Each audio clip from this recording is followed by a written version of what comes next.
as the world adapts to a new world created by the COVID-19 pandemic, businesses cannot be spared. It is time for business to shift its focus beyond profiteering to a larger cause of developing society. Talk to us tonight more on Stakeholder capitalism is the president of Business Unity South Africa, Sipho Pityana. I want to put it to you as a question in what you were presenting in your dialogue, that business needs to look at itself beyond maximizing the value for shareholders, but now to bring value to broader society. In fact, what you're saying, while we highlight many initiatives during this pandemic of how business has allowed itself to be viewed as a trustworthy partner, we have to ask the question, can business be trusted beyond, for example, issues of global warming? Has it showed in its behavior this instance of wanting to go beyond just maximizing value for the shareholder? So I'll put that question to you. Has business done that? Well, Chavo, let me say this, that this is a global debate amongst business and corporates and society in general, that business benefits from societies, benefits from wealth created by others, etc., and that it is no longer so that the business of business is just the pursuit of profit and it is just an isolated entity out there. There's a broader recognition of business being a corporate citizen and that it must play its part in that. So we have to look at what our global challenges are. We are all having high up the issues around being environmentally responsible and to push back the tide of climate change and its devastating impact on social and economic infrastructures, as we have witnessed in a number of cases, and many of us are taking measures to deal with that. The point that one is raising is that, yes, let's be part of those global movements, but also we must look at the specificities of our own environments. And in the South African context, the issues of inequalities are what we should be confronting as business in particular, and ask ourselves what becomes our role in dealing with inequalities in their various manifestations. And I'm drawing attention to the fact that the role that business has played during the pandemic has been laudable. We've had fantastic responses from business with regard to providing their infrastructure and encouraging social distancing. I have to tell you that with the vaccination program, business has offered more capacity to state to roll out vaccines and access vaccines than has been used. So that does suggest that there is common cause, and whenever business thinks that there is something to come to the table on, we can work together. Clearly, we have to ask ourselves, are we doing enough to push back the tide of inequalities? You have two sides to this narrative. On the one side, you've got populism, you've got nationalism, you've got a sense of anti-trade agenda dominating the narrative. And on the other side, you've got business trying to carve this path so that it is seen as business engaging society and playing its part. When did this come about? When did this epiphany or this realization come about for business that shareholder maximizing value for the shareholder is no longer a desirable thing to do? You will note that in my statement to the trilogue, I just make the point that in the past there's been so-called social responsibility programs, which were in some cases feel-good effect, giving out handouts after profits would have been shared to communities to assist here and there. What we're enjoying to do now is basically to be part of solutions that attack structural fundamentals that cause fault lines in societies and in our environment, that being inequalities, broader globally, being issues around climate change, etc., that we must be part of a movement around that. So most companies would now be talking about a sustainability agenda. In our own Companies Act, there is a requirement that boards must have what is called social and ethics committees that look, among other things, around the social issues that business must be engaged with, which are specific to societies. These needn't be legislated. They must be about businesses that are committed to ensuring that societies are lifted with the improved performance of business. And that's precisely where I suppose you will hit a lot of criticism with that view that says, no, this should not be legislated. In other words, it should come out of the goodness of the heart of business. Many are saying, well, this stakeholder capitalism is an elaborate PR stunt espoused by business to navigate itself outside of this crisis. Without actual commitment or legislated commitment, business will continue to do what business does, and nothing will actually ever come out of it. Well, I don't want to be misunderstood. I certainly think that it is the responsibility of government to legislate.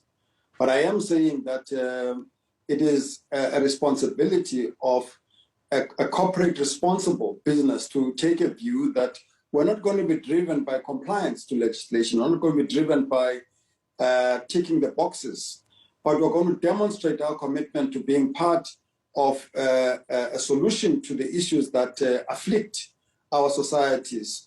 The proposals that we put to government, by the way, as part of a set of recommendations on economic recovery, were about that we shouldn't just go back to business as usual. We must think about how we use the aftermath of the crisis to imagine an economy that is less unequal than the one we'll be emerging from as after the COVID-19 crisis. So we have to interrogate that and see to what extent the proposals that have been put forward achieve that or fail to do that.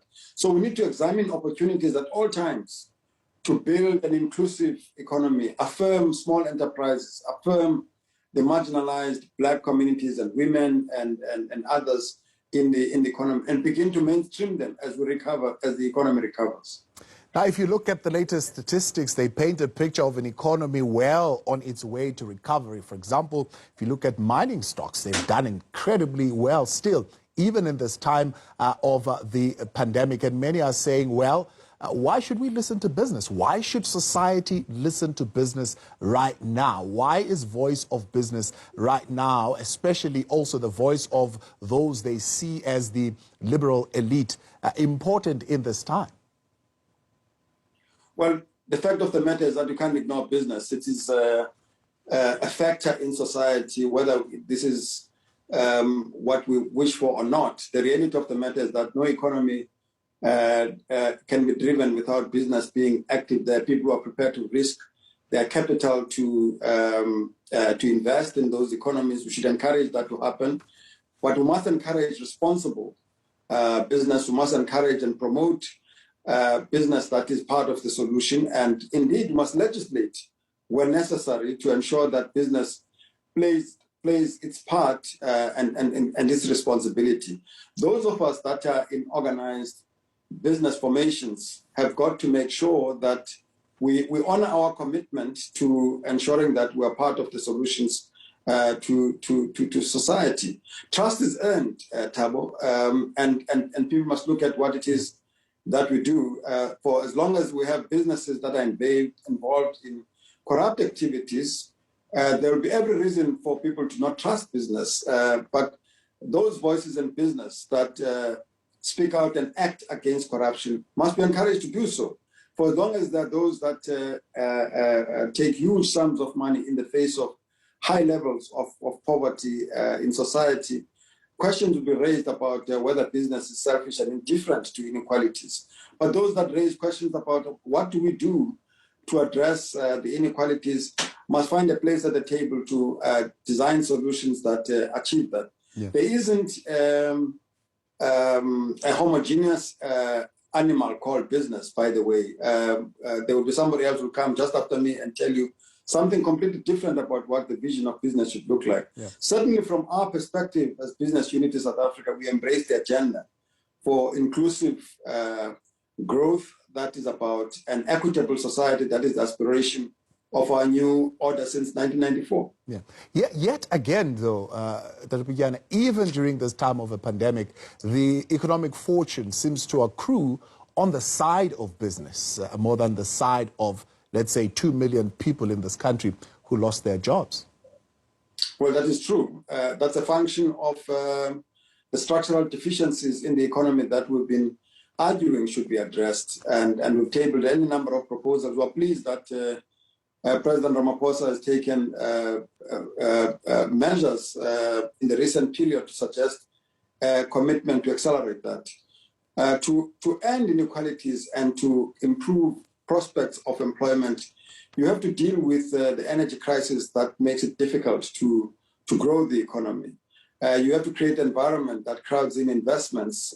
So you have to break oligopolistic behaviors that make it difficult for new entrants in the economy to play their part. You have to create opportunities for small businesses to thrive because, after all, across the world, evidence suggests that small and medium enterprises are the greatest, greater employers than big corporates. All of those things, and we've tabled these proposals and we've spoken to them in our conversation with both business and with both government and labor in various fora. We believe that the South African economy is capable of pushing back the crisis of unemployment, but we have to focus. We have to accept that this is not going to be a project-type approach that is characterized by dealing with a list of projects that emanate from a job summit or jobs conference or investment conference.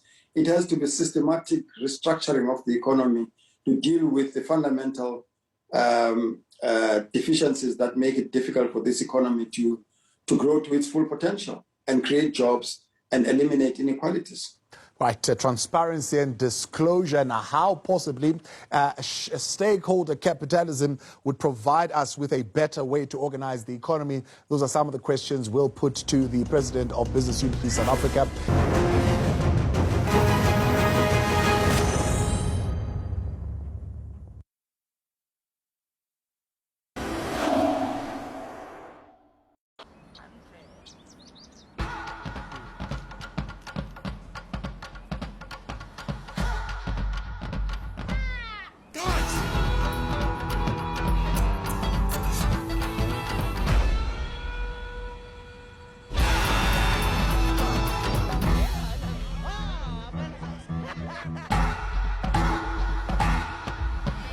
It starts with one.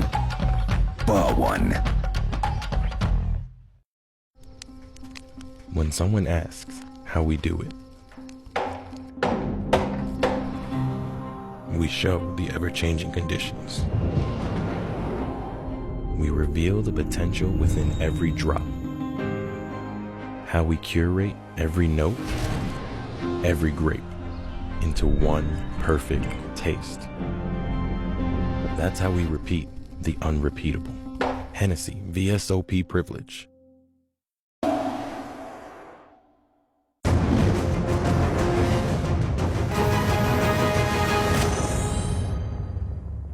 The recent business scandals, even today, we are still carrying them in our headlines. Yet again, business seen to be playing a game with society, even under this new dawn where they continue to literally suck the state dry. I mean, how do you respond to that? Well, certainly anybody who breaks the law, sucks the state dry illicitly and is involved in criminal activities has to face the full might of the law.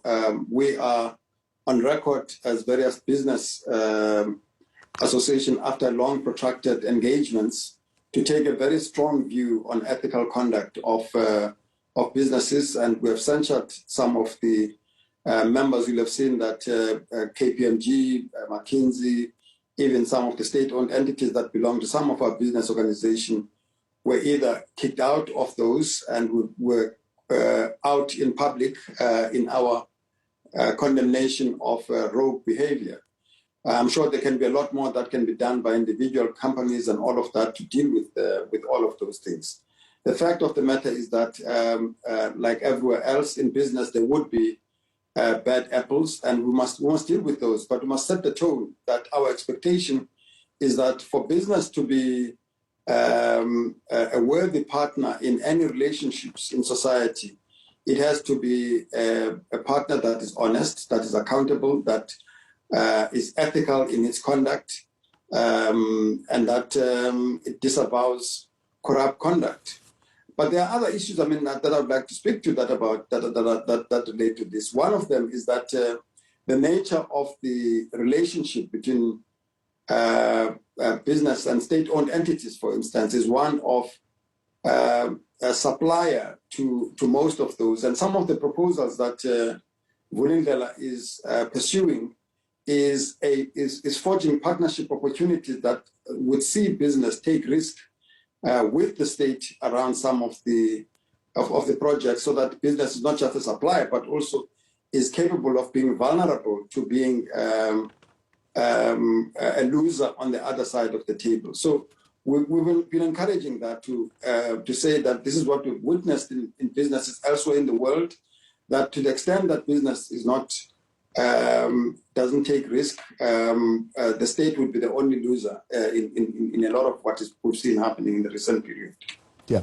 Talking of new approaches, there is, of course, now currently a cry and a deep need for anyone really who can, but also particularly with business, because they've got the capacity and they have shown, particularly through this pandemic, that they've got the capacity to come up with amazing innovation and capacity to address the vaccine challenge. What can business do? Well, at the beginning of the year, we had the meeting with the President, Minister of Finance, Minister of Health, and it was a very good meeting, and we were concerned that there possibly was a problem of funding of procurement of vaccines, and all of us were concerned that we should make sure that that doesn't happen. We were pleased to get assurance that government sees this as a priority, and if there's any shortage of funds with regard to this, it will redirect funds to make sure that we procure vaccines, and that for us was great reassurance. Secondly, we established a joint structure which has senior business leadership on our side, led by the CEO of BUSA, Kuvadia, with the Ministry of with government, which is led by the DG of Health and the representatives from Ministry of Finance, to look at how we make sure that the rollout of that is effective. I have to tell you that the health sector is very keen to do this, that ramped up and provided infrastructure and facilities that are underutilized at this stage. And in fact, they have offered that they are prepared to do more than just seeing people by appointment, but also receive those that need to be vaccinated coming in without appointments, both from public and private sector, members of the private medical aid schemes and beyond. That clearly suggests a business that is prepared to lay out its infrastructure. It goes beyond the health sector, by the way. Other businesses have offered various facilities to ensure that we are part of the common response and assist the state wherever possible to be effective in its response to this. Yeah. And why is society not feeling that? Is it because there's a pushback from government to allow business? I mean, even though, as you mentioned earlier on, at least in the last 2 weeks or so, the signals coming from the president are that they are now opened more to private sector participation. If you look at what they are saying at Eskom, if you look at what they are saying at South African Airways, if you look at what they are saying yesterday at the Transnet National Port Authority. Well, I think that if we'll start with the COVID response, I would say that many people would know that there are suggestions galore. I mean, VW offered, built a health facility in Uitenhage. People in various communities would attest to a number of businesses that have rolled out infrastructure, and that has built a great deal of confidence in relationships with business. Could business do more? people who take a view that they probably should and can, and are engaged in various conversations around that. With regard to this vaccine rollout, we've urged government to please let us use our infrastructure and use excess capacity that is there to ensure that we fast track vaccination of our people, because that is the biggest intervention best intervention that we can make to reduce the number of deaths and indeed the spread of the virus. So we're committed to do whatever we can to make sure that we do this and work well with government. We have these regular meetings. We raise our concerns and we register those. And we are pleased that the government is taking this initiative to, at the same time as we are attending to the health challenges, to begin to drive the reform agenda of the economy, because we need to ensure that every opportunity is used for the economy to pick up. It has done very well since the beginning of the year. You can see that business confidence is up, consumer confidence is up, inflation is beginning to peak, to suggest that there's a great deal of activity. But of course, if you look at it sector by sector, where you are lauding the mining industry, the tourism sector, we will say things are still very tough because COVID is still with us. So many would say that, again, where business is not mending the gap, for example, they'd say, why are you not raising concern? I'm talking Business Unity South Africa, for example, around the prioritization of one platform of vaccines over the other. There's a lot that is being said about who's profiting from this and so on and so forth. And why is Business Unity South Africa not raising concern about that? We are satisfied that government is taking a science-based approach to vaccination and a science-based approach to the various interventions that have been taken in this regard. And we wouldn't want to pretend to be better informed than the scientists in regard to many of these, and we believe that that's the right approach. The choice of which vaccines are used must be based on that. It must be based on the efficacy, the extent to which it will be able to contend with the South African strain of the virus, and all of those things, all those considerations have to be taken into account.